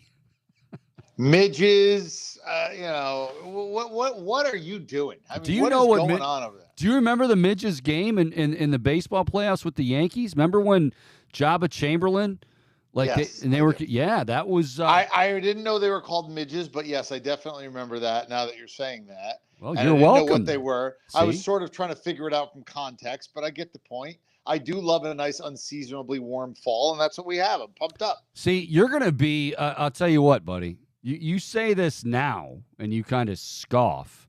You're gonna be sitting, maybe on New Year's Eve, playing a Trivial Pursuit game, and somebody's going to be and you're going to go, that would be midges. And you'll be like, Chico, so yeah, just, you can. First of all, this is the New Year's Eve you have planned for me in my best case scenario. Yes. I'm playing Trivial Pursuit. Like that, this is as good as it's going to get for me, right? Your buddy EK is as good as it's going to be. I'm not on a date. Like I'm not doing anything fun. I'm not in Vegas. I'm at home like a shut-in. You do with that. Afghan across my waist playing Trivial Pursuit. You do that on every other day. You have the pretty much. So I mean, Hey, I got to ask you, Boom. I don't know if you, whatever your tastes are with television. Big Friday planned. Obviously, we got the Cavs at home. Their home opener against OKC. Game 1 of the World Series is tonight. But don't look past Bohm. 3-3 Brown against 6-1 Penn on ESPNU. Proud Brown Bear graduate. And Bohm, I actually wrote this down. Like, you talk about great names, right, for football players. How about when you're the Brown Bears and you boast a wide receiver by the name of Wes Rocket? I mean, you gonna watch this game? Are you gonna watch this game tonight, EK? No. So let me see the second thing. I played Trivial Pursuit on New Year's Eve, and I'm watching 3-3 Ivy League football. You're a Brown grad on the Ocho on Friday nights. This is the life. Do you really think? I mean, I realize I'm pathetic, but do you think I'm this pathetic? That's all I got. Now wait a minute. Okay, one, you're a proud graduate of Brown, and your son is there right now. Why wouldn't you watch this game? Because it's Brown football on a Friday night. They're 3-3. That's why. Gosh. You got because there are better things to do in life. Listen, if my kid was on the team, I'd be there. I get it. You're on campus, games there. You go over, you check it out, and then you hit the bars after. But are there bars there? Do they have equations and shit on the walls? How do you like them apples? I got a number. Any thoughts of your own on the matter? Is that what you do? Come into a bat? All right. So let me ask you then about another, since you've attended like 8 different universities and have 14 different degrees. You attended law school up in a place, I think it's in Ann Arbor, Michigan, the Michigan Wolverines. So if Jim, it's a place unlike Ohio State where you actually have to be admitted. You don't just sign up to go. Yeah, that's right. I wouldn't think you'd know where it is because, again, if you're not a really good student, you don't even get to know where it is. You go to Ohio State instead. Boom, you're going to want to put your earmuffs on for this part of the interview. So Jim Harbaugh and all his cronies, they're looking for the best defense in the world. So obviously they're going to call the guy from Brown in Michigan to defend them in this scandal, the sign-stealing scandal. So, EK, how are you defending as Kornheiser and Wilbon would say, your boy. How you defending your boy? Jim Harbaugh. I don't have to defend him. You have to prosecute him, and you don't have anything. Oh, you don't my have God. anything. What are you don't nuts? have anything. Go ahead, call your first witness. Who are you calling? Yeah, I'll call Michigan State. What are they going to say? Oh, Michigan State, because they don't have any issues of their own right now. Well, that's a whole Okay. Michigan State. That's who you're calling. I'll call Dan Wetzel. Dan Wetzel with his deep dive investigation. Oh, okay. So first, your witness is a journalist who can't reveal his sources, who can't tell you anything, and has no firsthand knowledge. That's your fastball? That's all you got? Well, first, I'm not. Don't be putting me on trial. This is how I'm defending it. You asked me to defend it. That's how I defend it. I turn it back on you. I put you on trial, and I scream and pound the table and say, "You have no proof. You have no witnesses. You can't. You got nothing on me." Okay, that's how well, you defend a case like this. You know damn well that's not true. First of all, now I'm not saying it's. You asked me to do it, and I'm telling you that's how what I just did with you is what I would be doing. Okay, well then you would be fired immediately after that day, that session in court for why? Because EK, forget about me for a second. You know damn well you've seen the last week or you're telling me all this stuff that's coming out is just simple BS and it didn't happen. Even your boy Captain Khaki Pants is over there going, well, the plausible deniability or whatever the hell it is he's trying. I didn't know what was going on. Yeah, okay. I mean, well, prove it. Yeah, but okay isn't proof. Okay doesn't get you a penalty against me. Okay doesn't get you a conviction. You have to come up, and with me sitting there at the council so you table, didn't break the rules. Not tell you anything. You didn't You break. have to prove it. Okay, you didn't. They have that. They have this video. Show me. I don't have. I'm sorry. Rutgers. Hang on a second. Rutgers is out in the hallway. Could you bring them in, Bo? We're going to be like a real courtroom here. Let me see it. Right. Let me see your proof. Go ahead. Okay. And who's coming in? The AD? 11 different. I don't know. Whoever they can send their equipment manager. I don't care. 11 different schools. You think the equipment manager of Rutgers is what's going to take down the Michigan program? What I'm telling you is 11 different schools are going to file in one after another and go, well, this is Mr. Stallions, whoever the hell this clown is. So the schools that are jealous of Michigan and getting their ass kicked by Michigan and have every incentive to take Michigan down and who don't have any proof are going to send their equipment managers in to take down the mighty Mason. Oh, now wait a minute. Let's not act like this. Oh, they're just trying to. You cheated. How do you know? Where's the proof? EK, let me just. Okay, so. 2020. By the way, I'm telling you, now I'll take my lawyer hat off. For the last 5 minutes, I'm telling you that's how I would have defended the case. You're going to muck this thing up. You're going to go on the offensive. You're going to attack the credibility of the people who are biased and trying to take you down. And you're going to scream from the mountaintops, you have no proof. Okay, but what if Tony Petitti, new Big Ten commissioner, right? Mm-hmm. He comes in and thank God, it's not Kevin Warren. But Tony Petitti, new Big Ten commissioner, obviously, as I just mentioned, 11 schools have said, Tony, this is what we have, and this. What we think or what we have? What do you mean? What we think?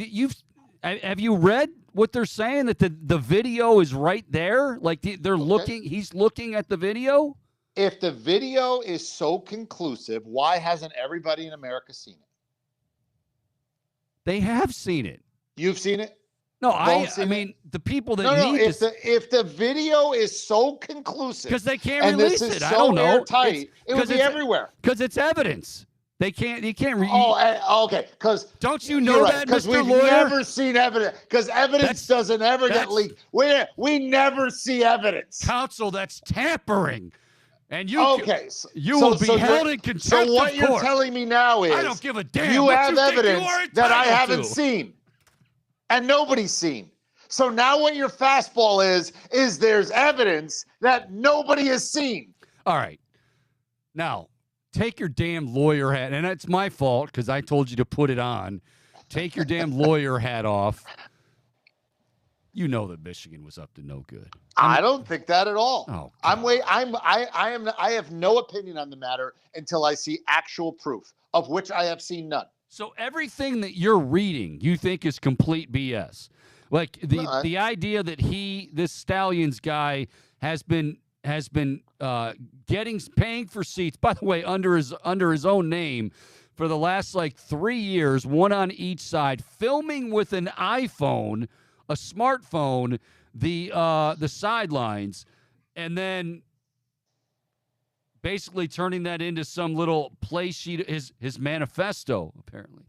Okay, so just so I want to know, every other school is either what? Too moral to do this, or isn't smart enough to do this, or they're also doing this. They know it's it's only not one of three. They know it's not the rule. They know there's a rule against it, so they're not doing it. So they're too moral. So everybody else follows the rules and is too moral in college athletics to do something like this. Listen, I just want you on record that is your opinion, that everybody else who is in charge of college athletics is this beacon of morality who isn't doing it. Blah blah blah. So okay, this is my opinion on the record.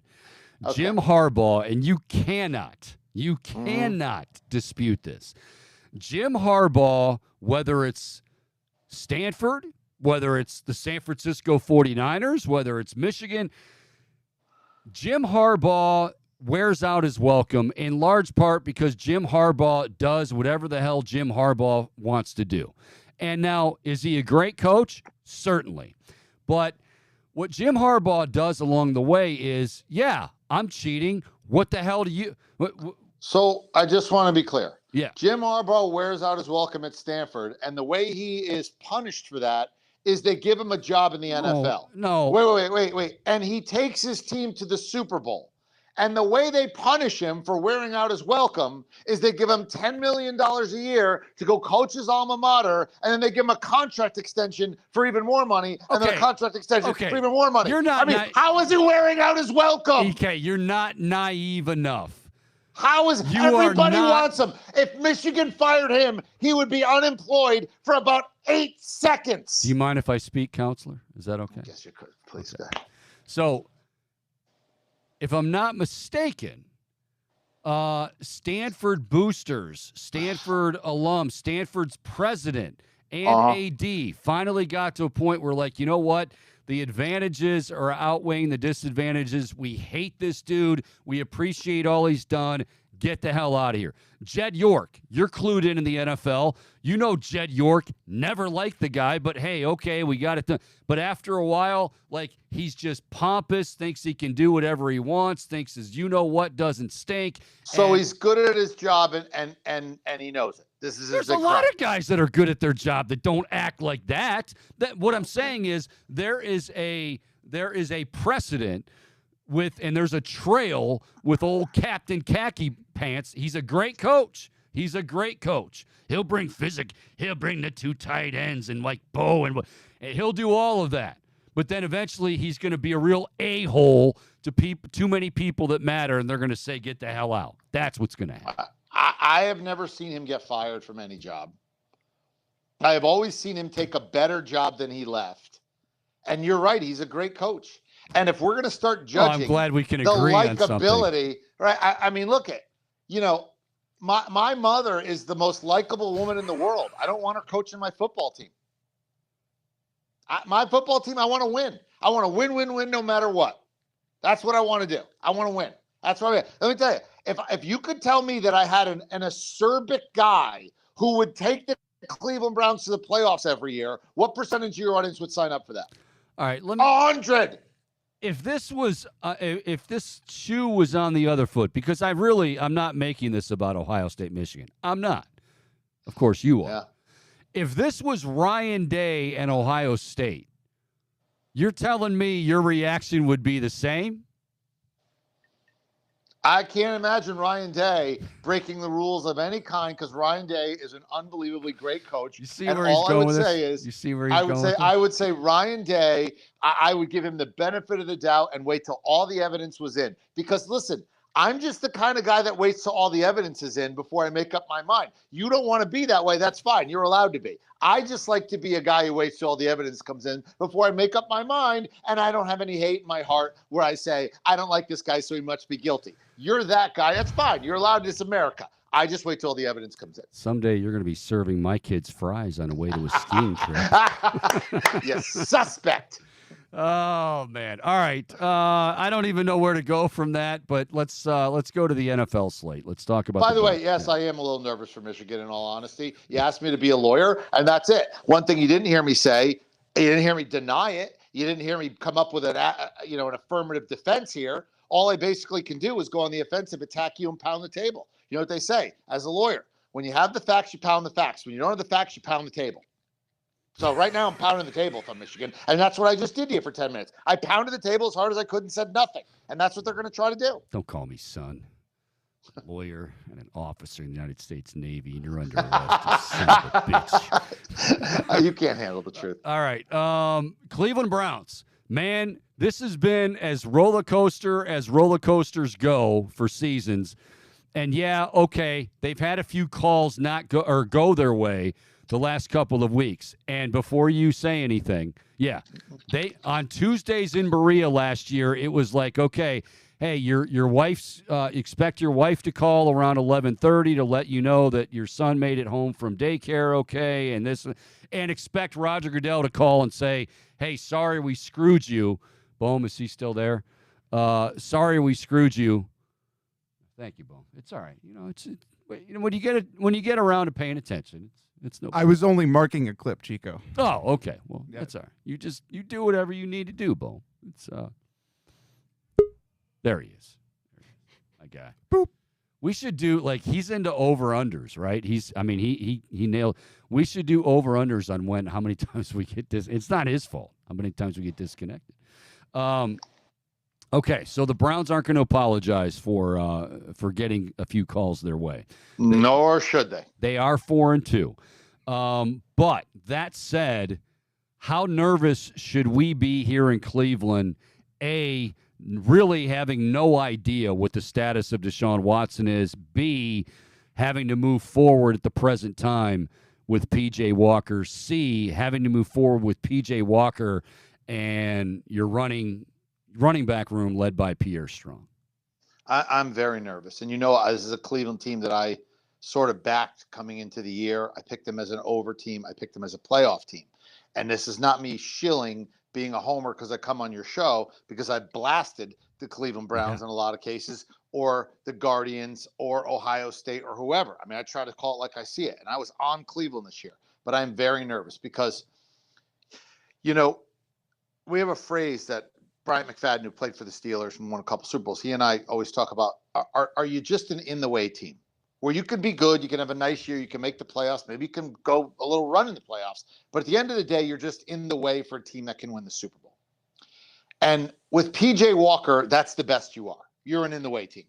You got no shot to be in the Super Bowl. You got no shot to win the Super Bowl, right? You're an in-the-way team.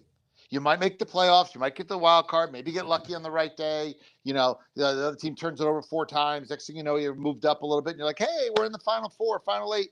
But you're never going to actually win. That's your best case scenario. You're an in-the-way team. I thought you could be better than that with Deshaun Watson. But now my opinion has changed that he's got to show me that even with Deshaun Watson, you're not just an in-the-way team. Right? I have lost confidence in him. That's fair. Yep. And that's where I am. I have lost confidence in Deshaun Watson. I'm not saying I can't get it back. But right now, he's on a show me. Right? You got to prove it to me again. Some people get the benefit of the doubt. Right? Where I'm like, okay, you had a bad game. If Patrick Mahomes has a bad game next week, I'm not going to be off Patrick Mahomes. I still know he can do it. Josh Allen has had some rough moments. I still believe. I believe he can be the best player on a world championship team. I'm not sure about that anymore with Deshaun Watson. So if you're saying to me, how do I feel about Cleveland? I got to see that guy. I got to see 4 who's getting the big money and the $250 million contract. He's got to show me that he's the guy that can lead me out of this darkness and into the promised land. I believed it before. I'm not saying the answer is no right now. The answer is now I don't know if he can. Now, I know you said Lamar Jackson is a guy you date. He's very sexy. He was sexy as hell last week, I guess, right? I mean, he was. Yeah, that's the point. Yeah. He's going to have those games. Yeah. And that's what it is. I mean, like, listen, that's what, when you date someone who's sexy, sometimes they come walking down the stairs and you're like, oh my goodness. And you guys have a great night and you have a fun time and you have drinks and you're dancing. You know, like you got your little Suburban. Oh, here we go. There's Chico. You know what I mean? He's doing the electric slide. He's got all that stuff. Go right. That's right. Hands in the air like he just doesn't care. You know, that kind of stuff. Oh, look at that. He does the shopping cart, pulls the stuff off the shelves, all that, whatever he does, the dice move, everything from Chico. And it's fun and it's great. And you're like, you know what? I could marry her. And then the next day, you know, then you realize, no, she's sexy. She's not marriage material. So I think last week was a great, fun night with Lamar Jackson, but I am still of the opinion that he is, you know, again, he is the person you date who is sexy as hell, but I don't want to marry him because I don't think that's going to be a great marriage long term that brings Super Bowls and Lombardi trophies to Baltimore. Okay, so you heard us talking about, I think, the game of the week, Cincinnati and San Francisco. Niners could be staring at 3 in a row. I don't think it'll happen, but 3 weeks ago, they were without question the best team in the NFL. Now, Roger Goodell and company's loving this because this is the parity they want, and they've got it, and this is, you know, why we tune in every week. We'll start with this. Who are the best 3 teams in the NFL right now as we speak, heading into week 8? Well, I heard a great stat about concussion protocol, and that is, everybody who has been placed in concussion protocol during the week, right? After the game, during the week, Monday, Tuesday, Wednesday, like Brock Purdy, none of them, not one of them has played that Sunday. Then none of them get cleared. So basically, if you get placed in concussion protocol after the game, you miss the next week. So I have no confidence that Brock Purdy is going to play. I'd be pounding the props like you know that he's not going to play because I think they've already kind of shown their hand that he's not going to play. So San Francisco is not one of the 3 best teams without him. You know what? He is poor man's Drew Brees. It's exactly what he is. Exactly what he is. And Sam Darnold is just not as good, right? I call that about a 4 or 5 point drop in my power rankings and my spreads and my algorithms for what I'm going to do with him. I think Brock Purdy's worth 4 or 5 points over Sam Darnold. So I'm not putting them as one of the 3 best teams. I would say Philly's one of the 3 best teams. I would say Kansas City is one of the 3 best teams. And then I would say we're fighting it out for that 3rd best team. Normally it would be San Francisco, but without Purdy, it's not him. I think it's probably Miami. Yeah. I don't love that selection, but I think it's probably Miami. But I think right now it's Kansas City, it's Philly, and everybody else is fighting for 3rd place as long as San Francisco doesn't have Purdy. Okay. I know you said this last week because we talked about it in regards to the Buffalo Bills, and they won last night, and great. But the losses of Matt Milano and Tre'Davious White on defense, just colossal. Are they – do you see them getting back into – I mean, they're not out of it, but to say that they're, like, going to be in that – I feel like they're not going to get back to that level of play with those types of teams by the time the end of the season, even though there is still a lot of season left. I'm not on the Bills. And I love Josh Allen. Yeah. And I've defended him in a lot of sports debates with my friends on air, that kind of stuff. But I'm not in love with the Bills. I don't think they're going to get there. I mean, even yesterday, you saw it. They're up 14 points. Tampa's terrible on offense. It's a bad offensive line. It's a bad run game. Baker Mayfield, I mean, you guys know about him in Cleveland. I mean, his best days are behind him, and he was good for you guys, but he wasn't even great here. And you look now and you go, they went on, a 16-play drive, and they couldn't get off the field. And it got to the point where if Chris Godwin actually looks up or turns a heartbeat earlier, he might have caught that Hail Mary, and they might have lost the damn game. I mean, that's how close it was. And I'm looking and saying, you can't get off the field against that team. What are you going to do when Philly comes to town and starts running it down your throat?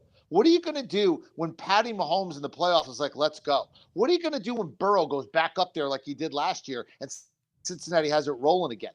You know, I mean, they're just – I think they're an in-the-way team. I just don't think they're going to win this year. I don't see it. One final thing before we get you out of here, a fantasy football question. Oh, this is a coincidence. Chico from Cleveland checking in. He wants to know, when the hell is Devontae Smith going to wake up from his hibernation with the I mean, everything was going real well, EK, until A.J. Brown opened up his big old mouth, and now Devontae's lost. What's going on? First of all, love his nickname, Slim Reaper. It's a great nickname, especially Halloween time.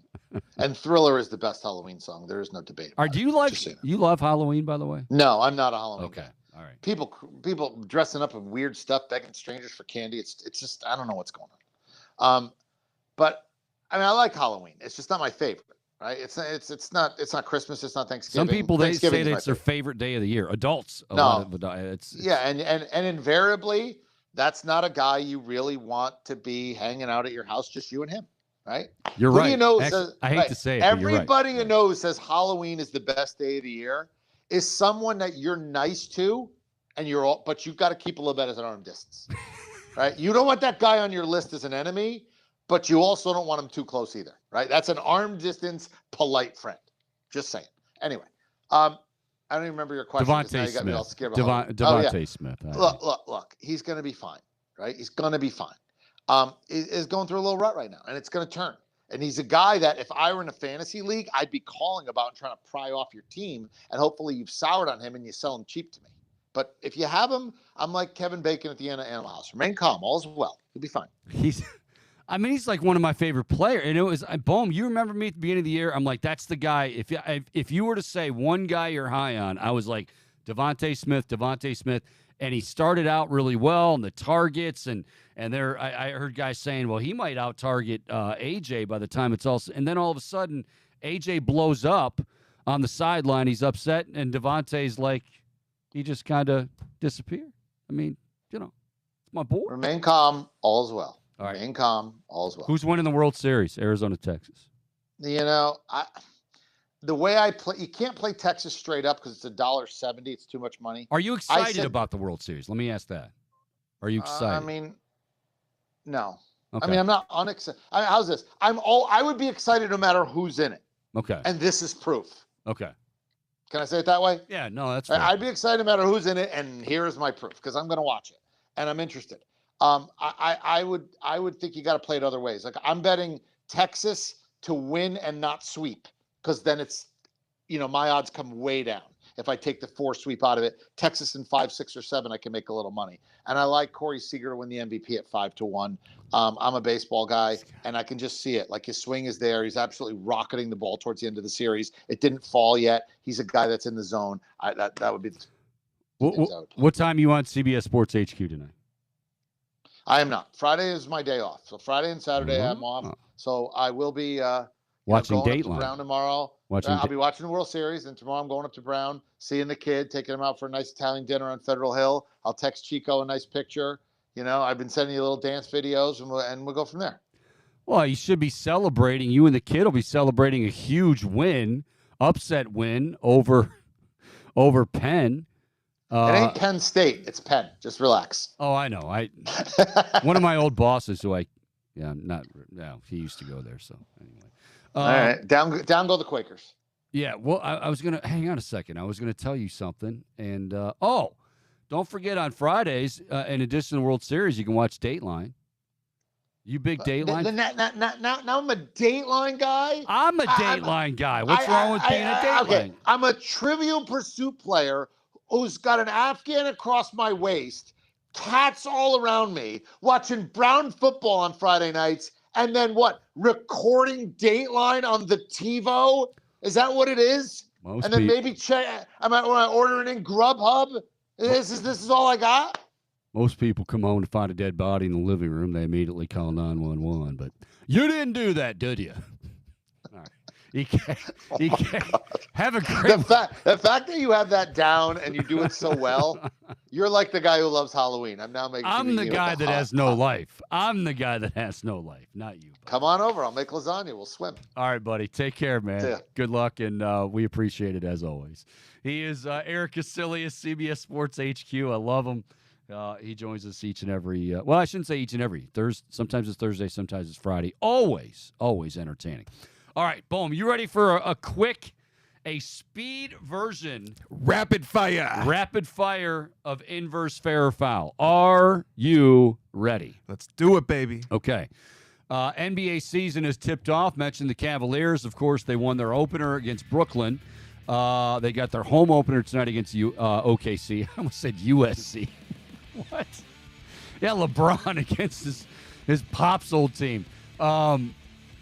OKC tonight for the Cavaliers. But because the NBA has started, you got Shaq, you got all the Barkley.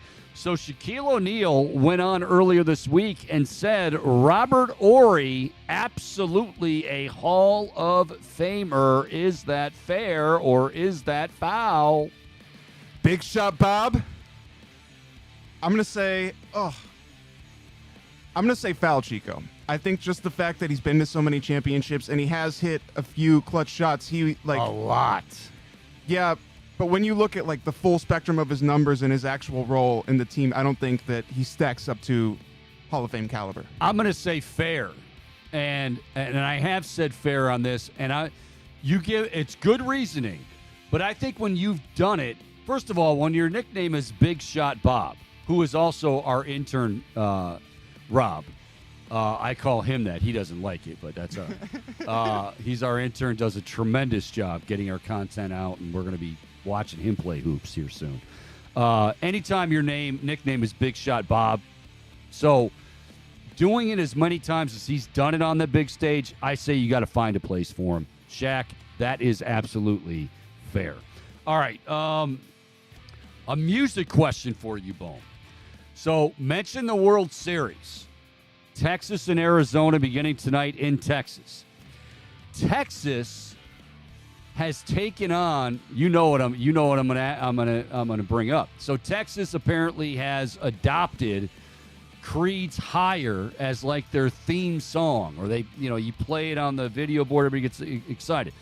Well, then the Minnesota Vikings, prior to them beating the Niners, it was revealed by Kirk Cousins that before the game they were all sitting around and then somebody blared Higher and everybody started going nuts, and one guy who was getting taped with Kirk's like, dude, tape me up in a little bit. I want to go out with the fellas on.